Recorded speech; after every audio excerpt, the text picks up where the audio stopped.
Woodstock, I believe, was 1968. I was in high school at the time. I was a junior in high school, and I was living with my parents. And one interesting part of that is somehow or another, the high school got a big stack of Woodstock posters. And there was a huge stack outside the auditorium at the school, and I just kind of grabbed a big fistful. They were probably 4 or 5 colors, and possibly 24 by 30 inches, so they were nice sized posters. And being a fan of Antiques Roadshow and Pawn Stars, I could tell you that those posters would have significant value at this time.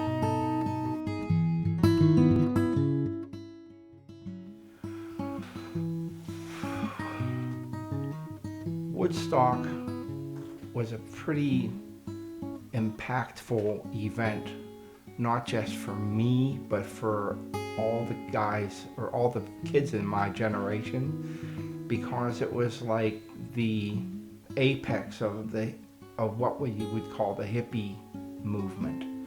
And the music, the freedom, the drugs to a lesser extent on my end, but it was all about the music. I was eligible for the draft in 1968, and I elected to retain my 1A status. I didn't get drafted, and I didn't have to go to Vietnam, which I'm very thankful for.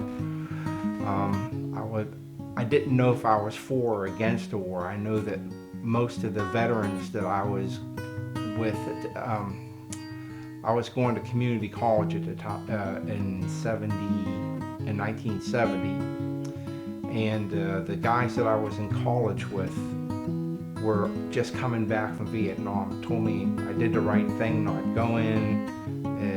Everybody had some serious issues that were involved in war, so politically, we all thought that Nixon was Nixon, and that the war was really for nothing, and those 50-some thousand lives were lost for nothing.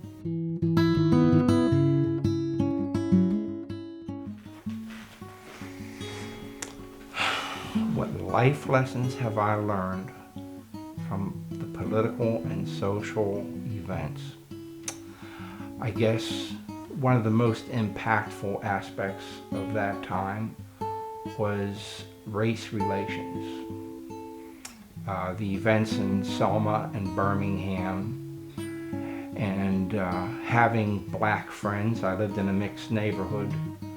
I just couldn't understand the level of prejudice that was being exhibited in the South.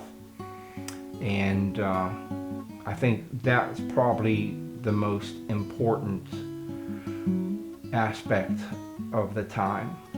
And Lyndon Johnson and the Great Society and voters' rights and just the awareness that blacks are people too.